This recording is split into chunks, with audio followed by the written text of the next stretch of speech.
All right, and there's a green light.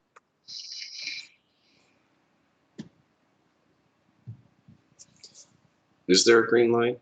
Nice green shirt.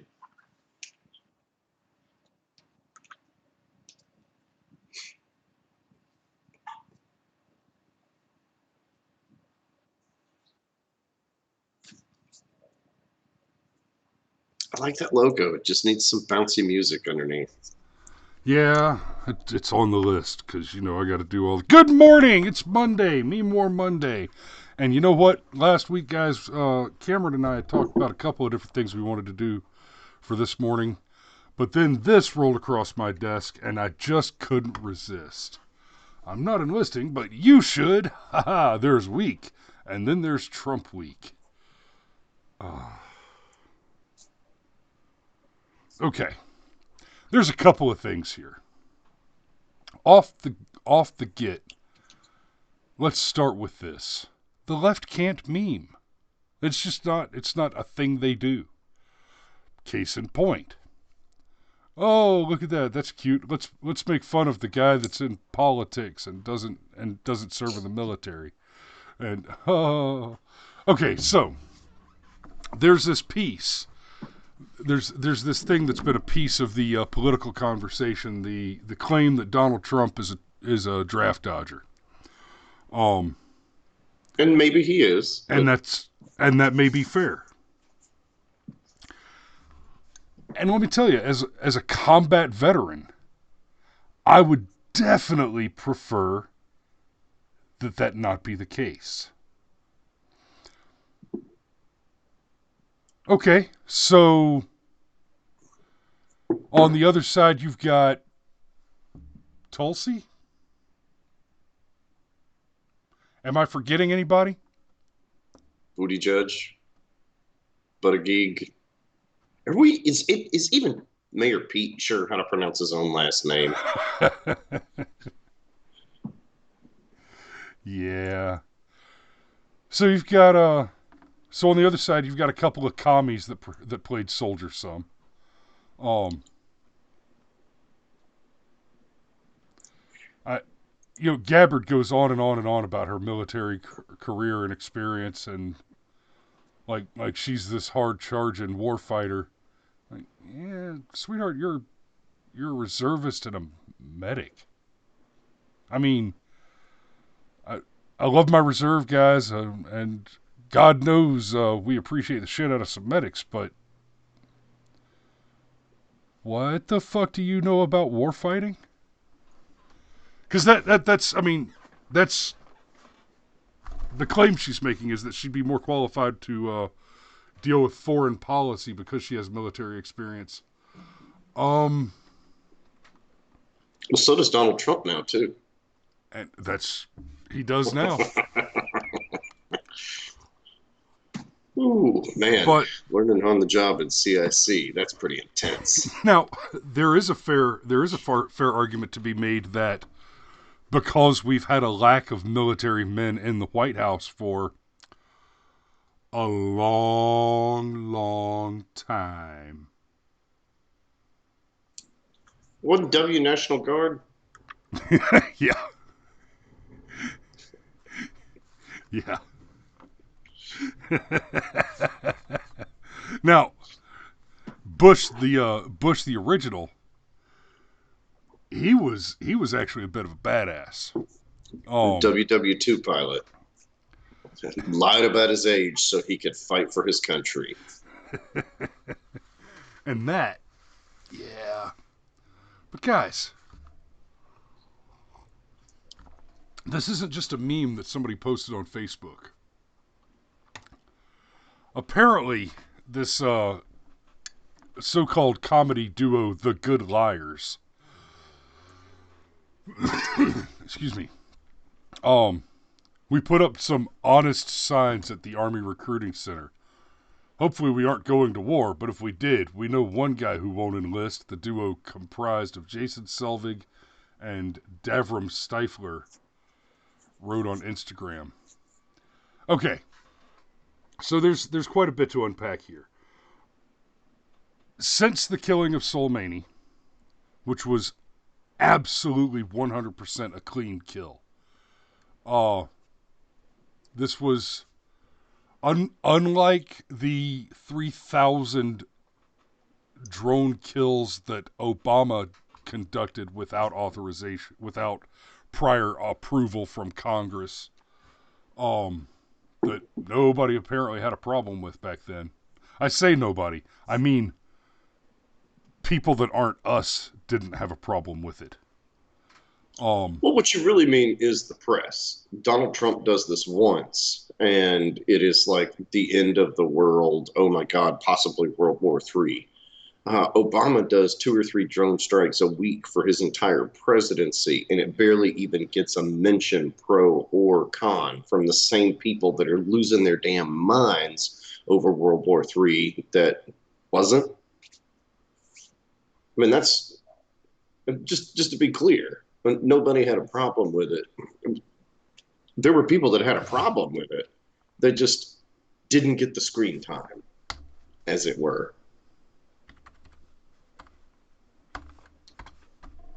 One a day. Give or take. Because I Yeah, thought it was like 2,600 drone strikes, but still. it's like 2,800. So 2920 would be one every day. Well, So 29, 22, because 2 leap years, but who's counting? fair enough. But my point, that's more than one or Yes. two. It's substantially more than one or two a week. It's much closer to one every day. Now, I mean, obviously, that's averages across time. Sometimes he just killed 10 or 20 people with individual drone strikes in the same day. But that that was the Obama foreign policy. Was straight up send a drone, conduct an assassination, bring it home. Yeah, and in and of itself, in a vacuum, that is that is a military strategy that I am perfectly comfortable with. Like we have drones that can fire missiles pretty much for that exact reason. It's the hypocrisy that's the problem. It's the fact that it was no big deal when Obama did it, but like Trump kills a bona fide military target, and now all of a sudden it's a problem. I mean, let's not forget, like Obama killed Anwar al-Awlaki, a guy who was a bad guy, but he was Yep. also an American citizen.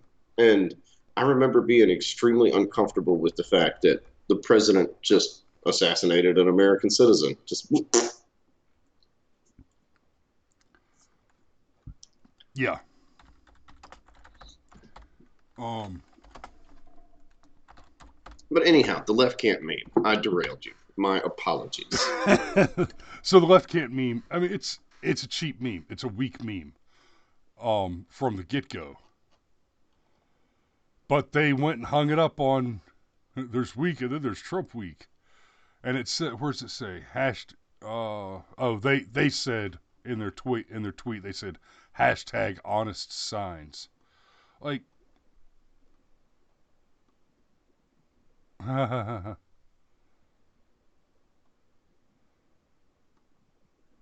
I mean, third president to be impeached. Postcards in the Trump Tower gift shop today to celebrate the president's historic accomplishment. Yeah, historic accomplishment.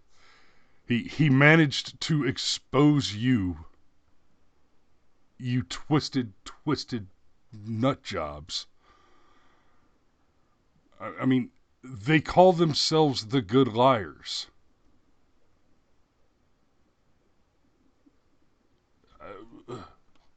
Okay, let me back up a little bit to this.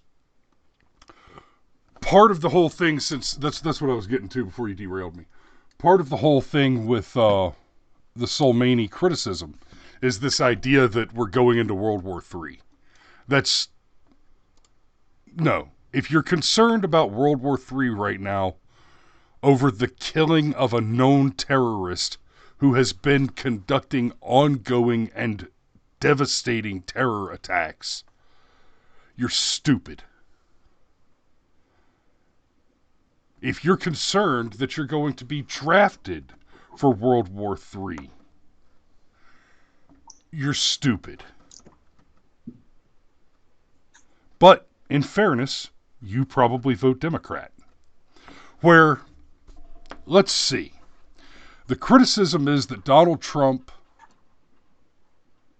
dodged the draft for Vietnam by claiming to have bone spurs.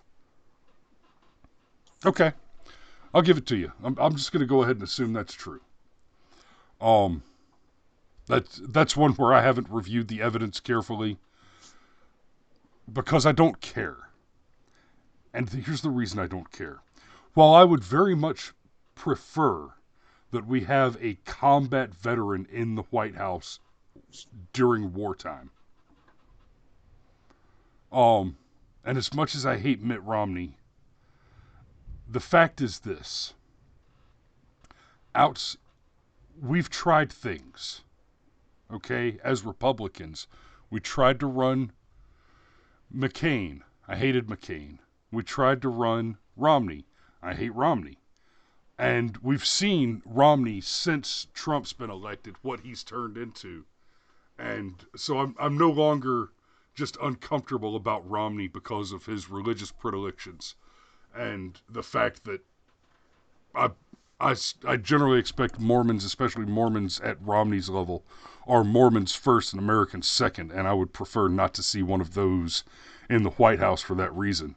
It's the same reason, incidentally, that I will never vote for a Muslim for president. It's not a question of whether or not I dislike Muslims. It's a question of whether or not a Muslim can be a Muslim first, a Muslim second, and an American first. And I just don't think that jives with their faith. With the criticism of Trump, though,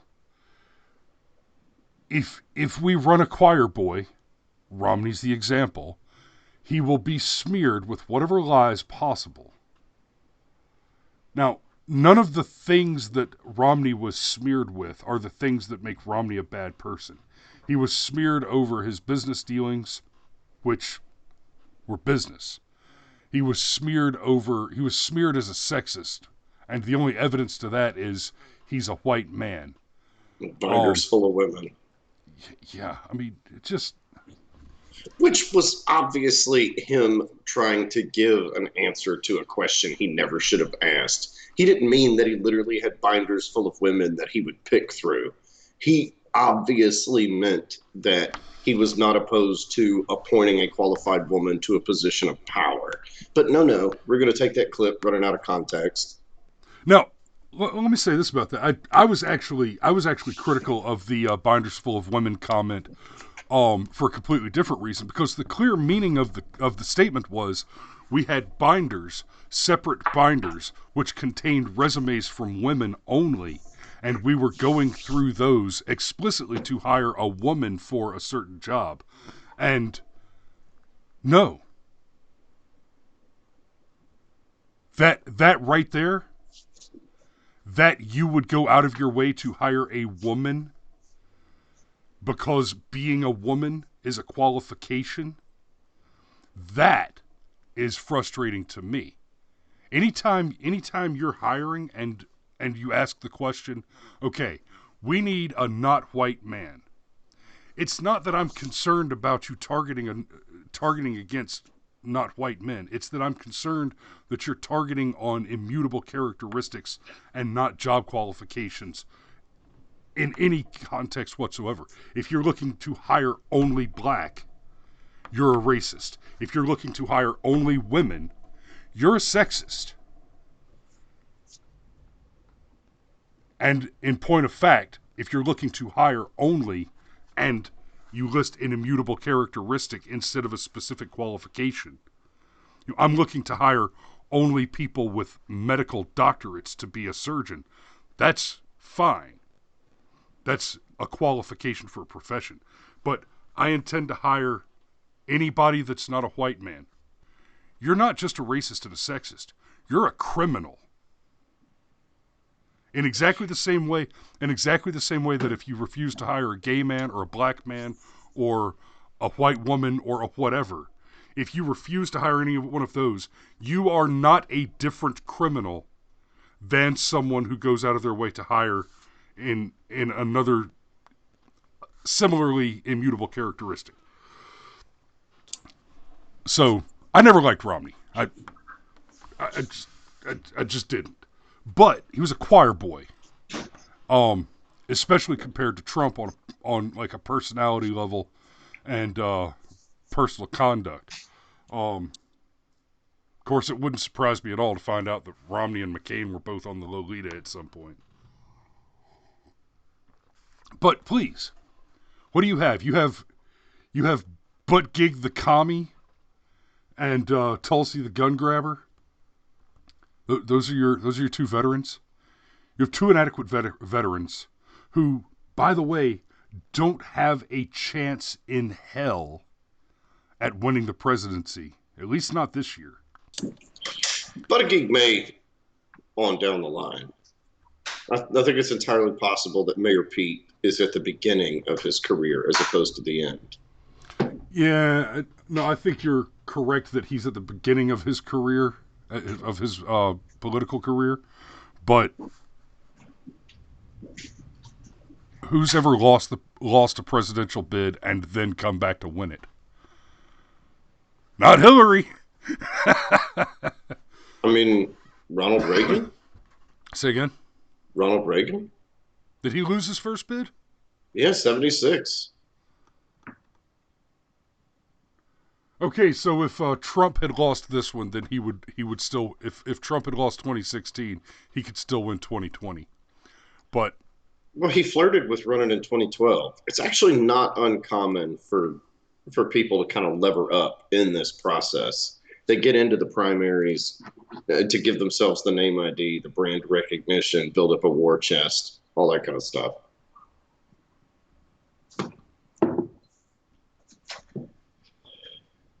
But before we sign off, and there's a reason why we're bringing up Tulsi and Mayor Pete. This is the left projecting. It's what the left does. They project, they project, they project. They see race in everything because they're the ones that worry about, oh, well, the black vote, the Southern vote, the gay vote, the whatever. Whereas if I was running for office, the most segmentation that I would think of in those terms would be maybe the South Carolina vote, the Michigan vote, whatever, because that would be what would be important to me to getting elected. But they see the racist everywhere because they themselves are racist. And I was really thinking about the last several presidential cycles. We have not seen a lot of Democrats with any type of military experience whatsoever. Or Republicans.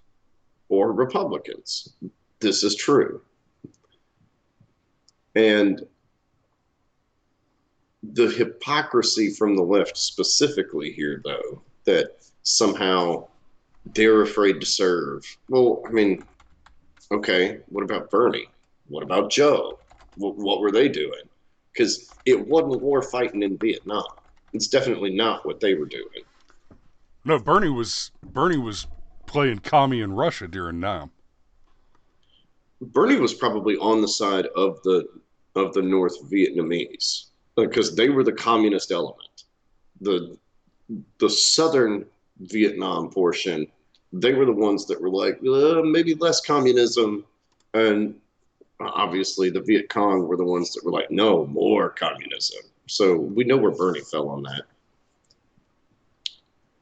But you know what? I'd forgive all of it, Chris, if the meme was funny. That's the real bitch of it. Like, just, oh, Orange Man bad, Donald Trump racist, evil Cheeto Blump Hitler. Okay, I get it.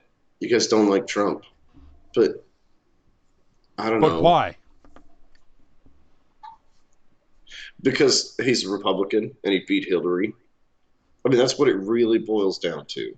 He won. He did the impossible thing, made them all have egg on their face. So they hate him. I mean, yes, there's the stuff with the Hollywood access tape and all of that, but all of that was done for the optics of it. And because Trump is not a choir boy, he was able to overcome it. It's the large part of the reason why he won is not just that he punched back. It's that, and it's the mistake Romney made with that binders full of women.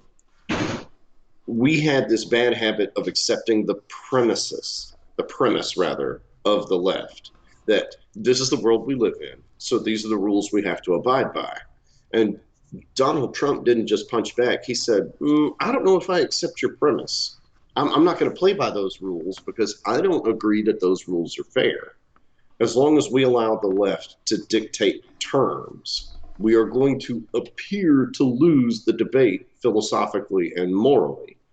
Donald Trump refused to accept their terms. And that's why they hate him. It's also why the jokes about him aren't funny. Like, you could make fun of Donald Trump. There's probably an entire, like, a whole volume you could do just on Stormy Daniels alone. Yeah, I mean, Trump's got a big ass. That's funny. Yeah. And of all the things to make fun of him for, like, just the orange man bad thing, like, okay, just not funny. Yeah, you think he gets a spray tan? So do I. Next.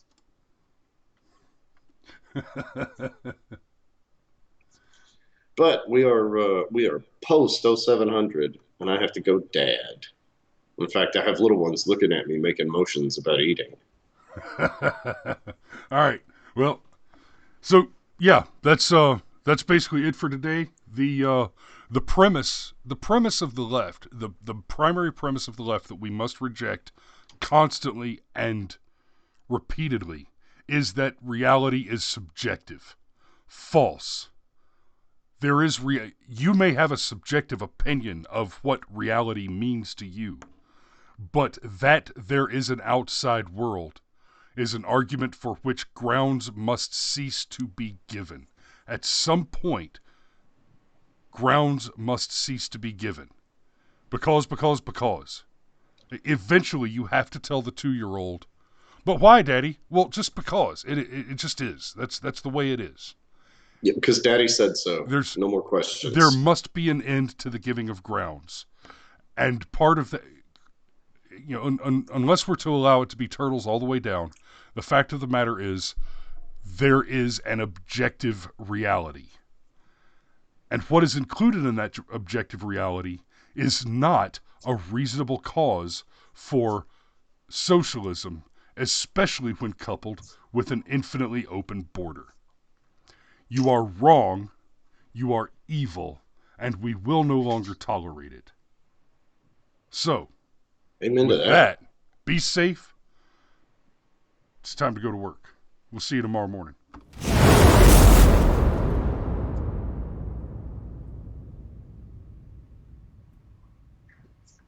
Okay, man. I'm signing.